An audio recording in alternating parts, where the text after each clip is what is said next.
नमस्कार दोस्तों। आज हम बात करेंगे मार्केट में। जैसा कि आज गिरावट हुई है, ये फिर वापस 24,000 के आसपास पहुंच गया है और किस वजह से क्या रहा, ये सब बात करेंगे। सबसे पहले बात कर लेते हैं FII DII की डेटा की। FII ने आज क्या करा है, DII ने आज क्या करा है। 13 अगस्त जो आज की डेट है, FII ने आज जो मार्केट में बाय वैल्यू करी है, करोड़ों में है, ये 14,502 करोड़ रुपए की 0.44 की इन्होंने खरीद करी है और सेल करी है 16,609.61 करोड़ की। तो नेट नेट बात करें तो माइनस में 2,107.17 करोड़ रुपए ये नेगेटिव में रहे हैं। तो इन्होंने माल बेचा है, खरीदा कम है, बेचा ज़्यादा है। अडानी वाला इम्पैक्ट मार्केट में जो हिडनबर्ग ने लगाया था उसका इतना इम्पैक्ट नहीं आया, पर जो इजराइल और ईरान के बीच में जो अभी कॉन्फ्लिक्ट चल रहा है और यूएस ने पनडुब्बी, अभी तरह तरीके के कयास लगाए जा रहे हैं। जियोपॉलिटिक्स इशू के कारण भी मार्केट में एक फियर पैदा करा जा रहा है, जो शॉर्ट टर्म के लिए पैदा करा जाता है। शायद ही आप मार्केट अपने आप को कंसोलिडेट भी कर रहा है। इसमें आपको अब DII की तरफ से दिखा रहे हैं, खरीद करी है 13,005.78 की और सेल करी है 11,765.82 की। तो पॉजिटिव रहे हैं 1,239.96 करोड़ रुपए की इन्होंने खरीद एक्स्ट्रा करी है, सेल वैल्यू से ज़्यादा की। तो ये लोग पॉजिटिव रहे हैं, पर DII पॉजिटिव रहे हैं, पर FII नेगेटिव रहे हैं। तो एक तो ये थोड़ा सा ये है, मार्केट का थोड़ा सेंटिमेंट्स का इशू है और खरीद नहीं आ रही है, अभी बिक भी नहीं रहा है माल ज़्यादा।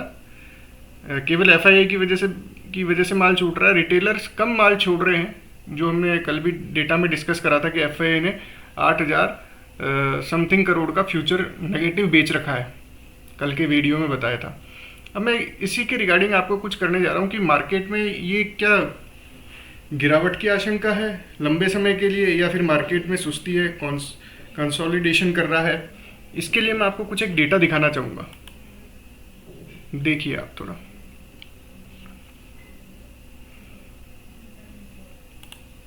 एक चार्ट स्टडी बनाया है। ये चार्ट स्टडी 2008 से पहले तक का लिया है चार्ट, जब जब मार्केट में इसमें अडॉप्टिव RSI भी काम में लिए गए, मार्केट में कब कब क्या हुआ। एक्चुअल में मार्केट में देखी जाए तो 5 बड़ी गिरावटें आई हैं अभी तक 2008 से।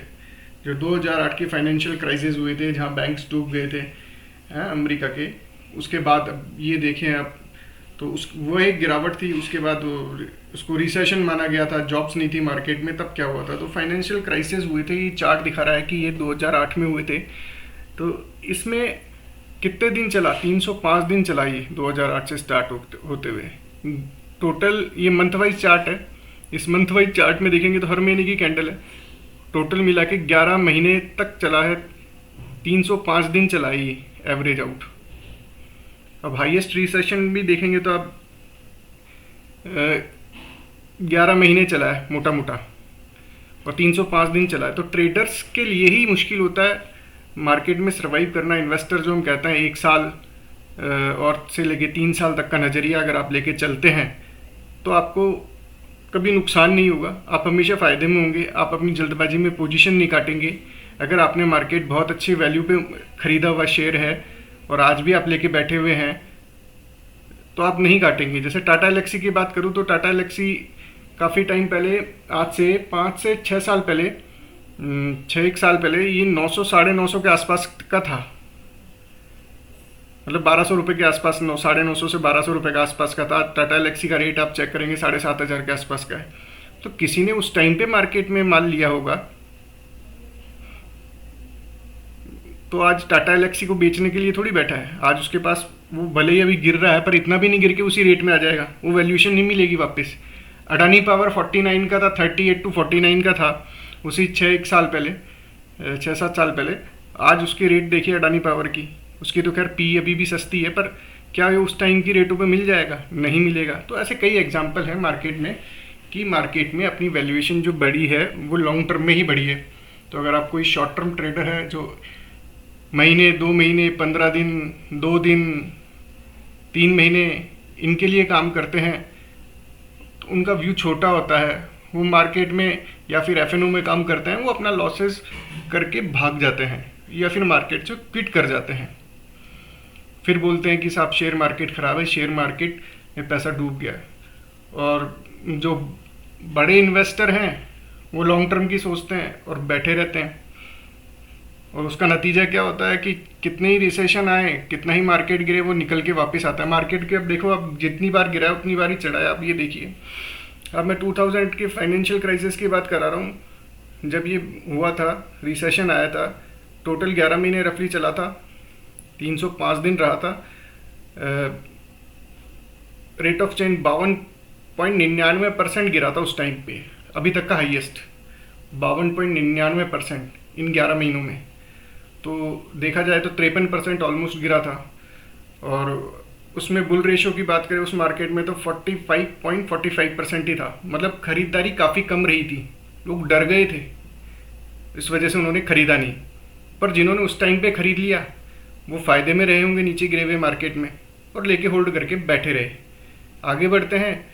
ये फिर अगला एक थोड़ा सा ये आया था 2010 के मिड में आया था और 2011 तक चला था। बियरिश कंसोलिडेशन था, कंसोलिडेट कर रहा था मार्केट। यहाँ 15 महीने का रफली चला था। ये मोटा मोटा बात करें 426 दिन चला था, और इसमें ये 23.16% मार्केट गिरा था। यहाँ पे अगर गिरने की बात करें, इसमें बुलिश कैंडल 4 थी और बियरिश कैंडल 11 थी। और बुल रेशियो जो खरीदारी करने वाले थे वो 26.67 के ही थे, क्योंकि उस टाइम पे मार्केट जब गिरता है ना तो कमज़ोर हाथों से तो छूटता है, और जो रिटेलर है वो भी छोड़ के भाग जाता है, और जो HNI है या इन्वेस्टर है, बड़े बुल्स हैं, वो खरीद के बैठ जाते हैं।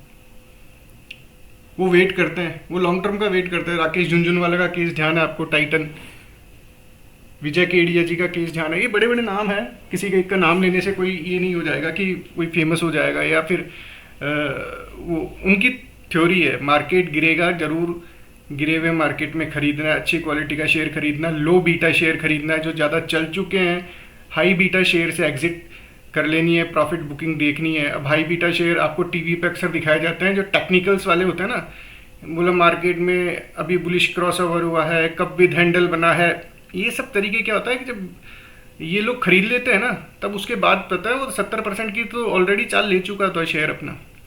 ये जब दिखाते हैं तो 10-15%, 20%, 30% की चाल मिलती है हद में हद, उसके बाद वापस आ जाता है। और लोग ये सोच के बैठते रहते अब यहाँ से मेरा डबल हो जाएगा। अरे भाई, वो डबल नहीं होगा। वो वहाँ पे फिर जाके अगर तुमको 15% की रेट मिली है, 10-15% की, आप ऊपर नीचे हो रहे हो 2%, 5%, फिर इन अ डे, एक सप्ताह, इस तरीके से मिलता है तो आप वापस हट जाते हो। एक महीने में 5% की भी गेन कर ली तो आप हट जाओगे। वो उस तरीके का मार्केट काम नहीं करेगा। अगर आपको पेशेंस है तो ही आप मार्केट में काम कर पाएंगे। ये देखिए 2010 में 15 महीने चला था, 426 दिन। केवल 4 महीने ऐसे रहे थे जहाँ पे बुलिश कैंडल्स आई थी, और 11 महीने बियरिश ही रहा था मार्केट अपना।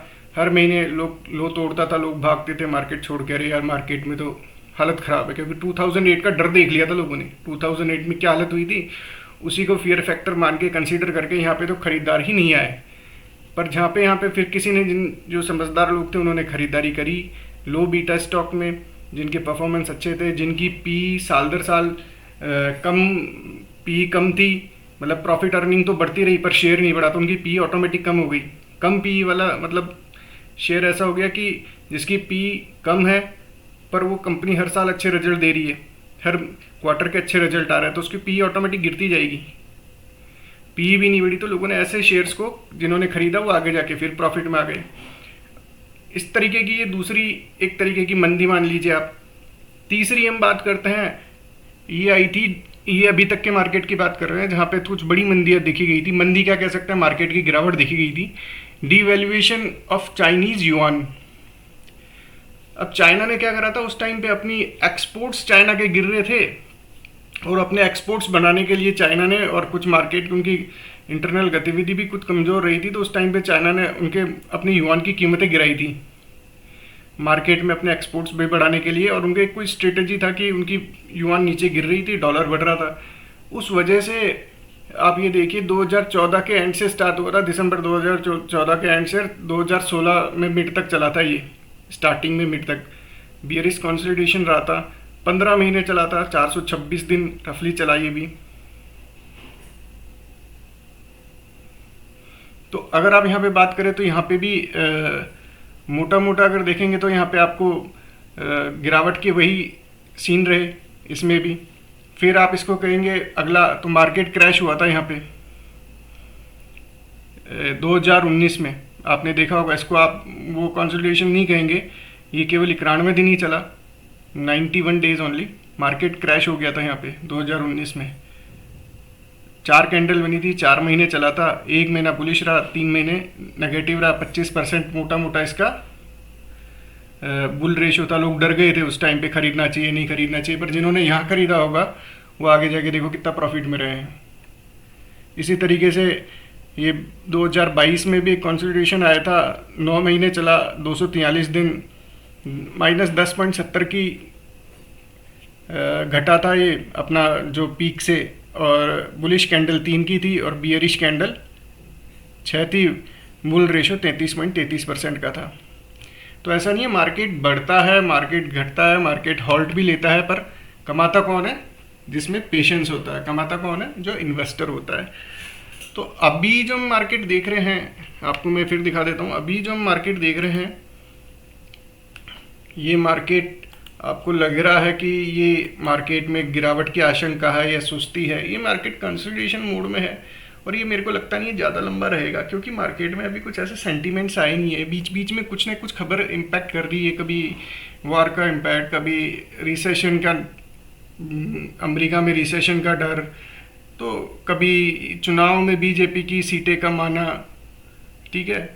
इसी तरीके से छोटे मोटे, पर अर्निंग सेशन अभी खत्म हो गया है मार्केट के। आप कितनी कंपनियों के रिजल्ट देखे होंगे जो आपको इस और इंडिकेट कर रहे हैं कि मार्केट में एक रिसेशन की ओर है। तो मार्केट तो रिसेशन में नहीं है, मार्केट किसी भी तरीके से आपको रिसेशन में नहीं लगेगा।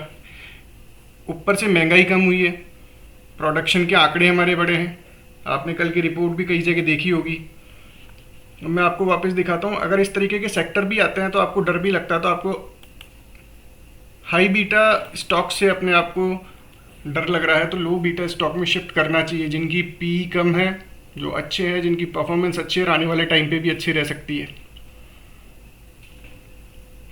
हाँ, पर अगर रिसेशन आएगा, वो रिसेशन आपको कहाँ से पता चलेगा? ये भी आपको एक इंडिकेटर दे देता हूँ।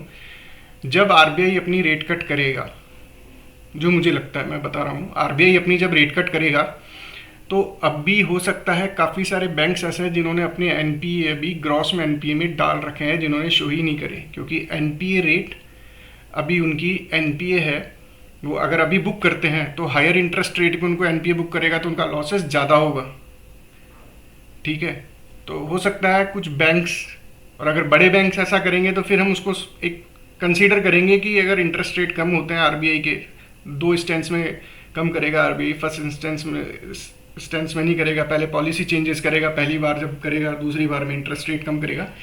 तो आपको जब लगेगा कि बैंकों के, आरबीआई के इंटरेस्ट रेट कम करे बाद अगर बैंकों के एनपीए बढ़ने लग जाते हैं, नेट एनपीए, और तो आपको ये मानना पड़ेगा, क्योंकि वहाँ पे अपने एनपीए कम दिखाएंगे बैंक्स, क्योंकि इंटरेस्ट रेट कम हो जाएंगे तो एनपीए कम दिखेंगे। पर उस टाइम पे अगर एनपीए बढ़ते हैं बैंकों के, तो आपको मानना चाहिए कि बैकवर्ड से बैंक के दिए गए, मार्केट में दिए गए लोन्स डूब गए हैं। वहाँ पे आपको एक पिन पॉइंट मिलेगा, अगर ज़्यादा होता है, कि हम एक रिसेशन वाले मार्केट में एंट्री करने जा रहे हैं, जहाँ पे कंपनियां फेल हो रही हैं, जहाँ पे लोग लोन नहीं चुका पा रहे हैं, मार्केट में रोजगार नहीं है, तो वहाँ एक इंडिकेशन आपको मिलेगा। अगर फिर और कुछ बैंक फेल होने का डर भी वहीं से आएगा, तो आपको ये वेट करना पड़ेगा, देखना पड़ेगा कि क्या आरबीआई के बाद, इंटरेस्ट रेट कम करने के बाद, क्या बैंक अपने एनपीए बढ़ाते हैं क्या। अगर एनपीए बढ़ रहे हैं उसके बाद, तो वहाँ पे आपको इंडिकेशन मिलेगा कि मार्केट में अब ये थोड़ा लंबा चलेगा, जहाँ पे 1.5 साल, 1 साल, 2 साल मैक्स टू मैक्स इतना ही चलता है, कोई भी अगर आता है तो एक हॉल्ट आएगा। तो अब बात कर लेते हैं और ऐसे सेक्टर की, अगर जहाँ पे आपको लगता है कि मार्केट कंसोलिडेशन करेगा या मार्केट गिरावट की आशंका है, तो आपको कहाँ क्या करना चाहिए। तो आपको पास्ट एग्जाम्पल पे ले चलते हैं। जैसे 2008 की मंदी आई, वहाँ पे क्या करा, सेक्टरियल रोटेशन हुआ, वहाँ पे कुछ सेक्टर चर्न हुए और बैंकर आईटी ने परफॉर्म करा वहाँ पे। तो बैंकर आईटी प्राइवेट बैंक थे और आईटी, इसने परफॉर्म करा। 2010-11 में एफएमसीजी, फार्मा, ऑटो और आईटी ने परफॉर्म करा था। 2015-16 की मंदी, आपको मंदी या मार्केट होल्ड की बात करें तो कंजप्शन और एनर्जी ने परफॉर्म करा था। ऐसा बात नहीं है कि पूरा मार्केट ही चर्न कर गया था, खरीदारी तब भी थी, पर सेक्टर चेंज हो गए थे। जो सेक्टर चले नहीं थे, लो बीटा स्टॉक थे जो परफॉर्म कर रहे थे पर चल नहीं पाए, वो उन सेक्टरों में खरीद आ गई थी जिनकी पीई कम थी। 2020 में एफएमसीजी, फार्मा एंड आईटी ने परफॉर्म करा था। 2021 और 22 में ऑटो और एनर्जी ने परफॉर्म करा था। तो मोटा मोटा ये है कि जो सेक्टर, अगर गिरावट की आशंका भी आपको लगती है, आपको डर लगता है कि आप उसको एक साल भी नहीं संभाल सकते, तो आपको अभी लो बीटा स्टॉक्स में शिफ्ट होने की ज़रूरत है। टीवी पे बताए गए या किसी टेक्निकल एनालिस्ट के द्वारा दिए गए स्टॉक्स की तरफ मूव करने से बेटर है कि आप अपने अच्छे लो बीटा स्टॉक की तरफ शिफ्ट करें जिसकी पीई कम है और रिजल्ट्स अच्छे आते हैं, जहाँ पे आपको जो चले नहीं है अभी तक इतने ज़्यादा, तो आपको वहाँ और आने वाले टाइम पे उसके प्रॉफिट मार्जिन अच्छे रहने की उम्मीद है, सेक्टर अच्छा चलने की उम्मीद है। वो भी डिस्कस करेंगे हम कुछ डेटा भी लेके आए हैं, अभी आपको दिखाएंगे।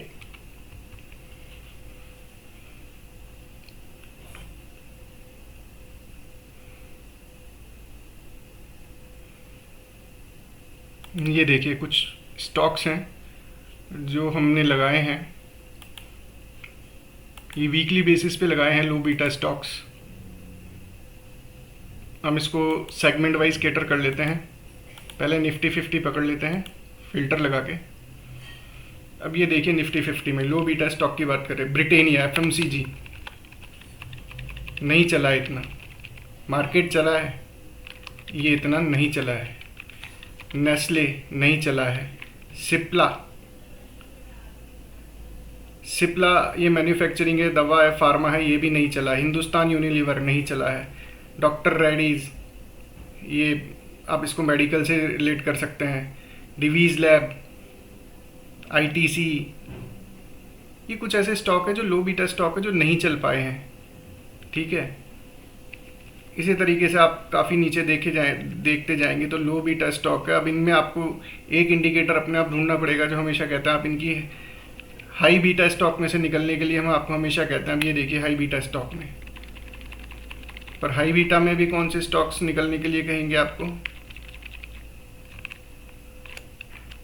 जिनकी अल्फा बहुत ज़्यादा हो, जिनकी अल्फा कम हो वो भी कम ही चले हैं अपने स्कोप के अकॉर्डिंग। ये देखिए इनमें स्कोप बहुत ज़्यादा है। अडानी एंटरप्राइजेज, इसका डाइवर्सिफाइड बिजनेस है, इसका तो अल्फा भी, अब ये भी लो बीटा में ही काउंट करेंगे हम, क्योंकि निफ्टी 50 की कंपनियों में ऐसे हाई बीटा नहीं मिलेंगे आपको। अभी कुछ एक और दिखाऊंगा उसके दिखेंगे आपको, काफ़ी हाई बीटा भी दिखेगा, अल्फा भी बहुत ज़्यादा दिखेगा, ठीक है। कोल इंडिया, इसका अल्फा ज़्यादा है पर इसका बीटा भी लो है क्योंकि पीई भी इसकी कम है। तो आपको मोटा मोटा दिखेगा कंपनियां चली ही नहीं है, इनका बीटा कमज़ोर है, ठीक है। अभी मैं आपको लिखा देता हूँ जहाँ आपको माइक्रो कैप पे, ये देखिए आप,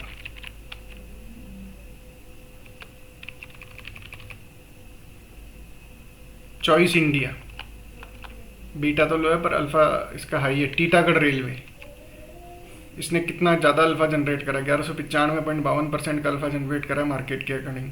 रिटर्न 1242% के रिटर्न दिए हैं, पर अभी भी बीटा तो लो है। पर अब देखिए आप यहाँ पे इसको थोड़ा सा ये देखना पड़ेगा कि अल्फा जिसका लो है साथ में बीटा लो है। कृष्णा, अगर पर इसके हॉस्पिटल्स और हेल्थ केयर सर्विसेज के ये नेगेटिव में, पर इसके अब रिजल्ट कैसे आते हैं वो सही नहीं आते इतना ज़्यादा, ठीक है। तो आपको यहाँ सर्च करना पड़ेगा।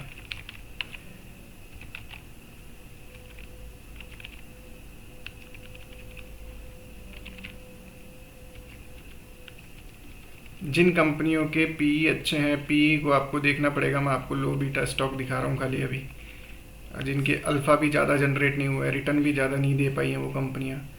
ये देखिए आप, ये मैंने माइक्रो कैप लगाया है। ये रेट गेन, ये देखिए रेट गेन, अल्फ़ा कम है, बीटा भी इसका कम है, इसका तो नेगेटिव ही है। हैथवे, PDSL, इनकी पी चेक कीजिएगा पर लेने के पहले, और अपने फाइनेंशियल एडवाइज़र से कंसल्ट करिएगा। सुपीरिया सुपीरिया 1.10 है। ऑटो एंसेलरी का LGB, देखने पड़ेंगे किस किस सेक्टर में आपको जाना है, किस सेक्टर में आपको एंट्री लेनी है। यूफ्लेक्स पैकेजिंग, बजाज हिंद शुगर, पारस डिफेंस का है, ये देखिए इसका। तो आपको देखने पड़ेंगे आपको कहाँ लेना है। इसके अलावा माइक्रो कैप की अगर बात करें, माइक्रो कैप हटा दिया, मिड कैप पकड़ लें। ऑटो एंसेलरी का JFC वी इंडिया, बीटा इसका कम है, अल्फा भी इसने कम जनरेट करा है। पेटीएम, अगर इसके अभी 2 क्वार्टर के रिजल्ट चेक कीजिएगा, पेटीएम ने अपने मैनेजमेंट में और अपने कार्य में क्या क्षमता बढ़ाई है, क्या घटाई है, अगर ये समझ में आता है तो इस ऐसे शेयर को आगे जाके इसने अपने में सुधार करा हो तो देखिएगा इसका तो रिटर्न ही नेगेटिव है, अल्फा नेगेटिव रहा है, तो बीटा भी इसका कम है, 3rd बीटा में। मिड कैप में अगर बात करें, about India, Ipca lab, gland pharma, ये राजेश एक्सपोर्ट, इसने बीच में काफ़ी इनके नोटिस वोटिस जनरेट हुए थे, इनके ऊपर कुछ टैक्स के इल्ज़ाम जो भी लगे थे, तो इनका अल्फा रिटर्न जनरेट हुआ नहीं है, पर बीटा भी इसका लो है। अगर ये डायमंड और एक्सपोर्ट और ज्वेलरी सेक्टर काम करता है तो राजेश एक्सपोर्ट अपने ज़माने में काफ़ी काम रहा है, राजेश एक्सपोर्ट काफ़ी चला है। वर्लपूल देखिएगा आप अपने हिसाब से, अपने फाइनेंशियल एडवाइज़र से बात करते हुए। ये देखिए AU बैंक, 1-2 क्वार्टर के रिजल्ट देख के इस पर भी दिमाग लगा सकते हैं आप। जहां आपको लग रहा है लो बीटा स्टॉक में काम करना है, ये बीटा वीकली वाइज है। निफ्टी स्मॉल कैप पे आ जाएं,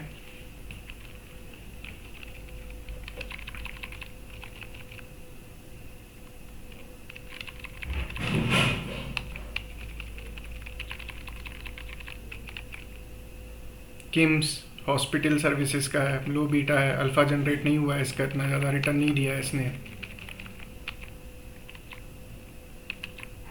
नारायण हृदयालय, ये देख सकते हैं, NH नारायण हृदयालय को भी देख सकते हैं। ऐसे कई स्टॉक हैं जो आपको सर्च करने पड़ेंगे कि इनके बीटा लो हैं। चलो ये आपकी बात हो गई, पर आपको पी देख के काम करना पड़ेगा।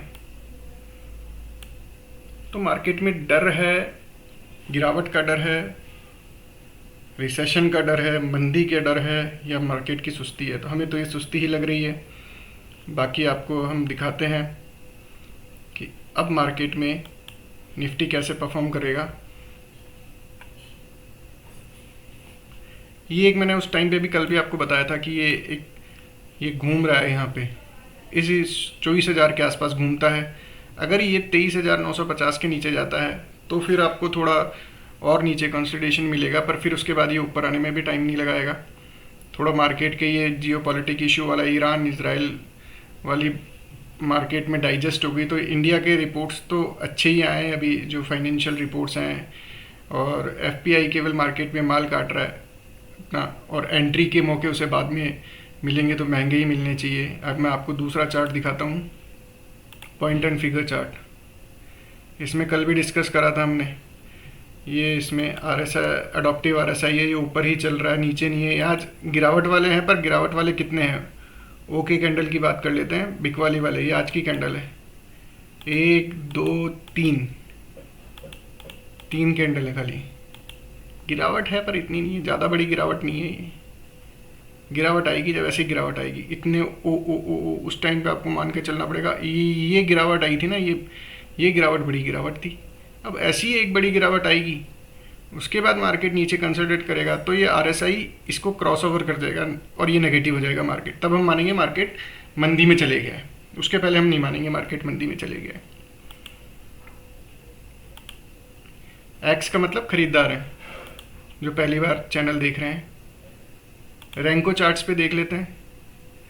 रैंको चार्ट भी ये दिखा रहा है कि मार्केट पॉजिटिव हैं। 1% की एक ब्रिक बनती है, ये देखिए 2 ब्रिक बनी हुई है। जैसे हर बार ब्रिक बनती है फिर चढ़ जाता है, फिर ब्रिक बनती है, ब्रिक कम गिरती है बनती है, नीचे गिरने वाली ऊपर चढ़ने वाली ज़्यादा बनती है, और ज़्यादा कंसोलिडेशन नहीं लेता है मार्केट, चढ़ता ज़्यादा ऊपर है। ये चार्ट यही दिखा रहा है। अडॉप्टिव RSI ऊपर चल रहा है, उसका एवरेज नीचे चल रहा है, सिंगल मूविंग एवरेजेस कम है। इसके अलावा बात कर लेते हैं आपको OHCL चार्ट पे। चार्ट आपका है यहाँ पे, जो जापानी एक बड़ा फेमस इंडिकेटर है इचुमोकू।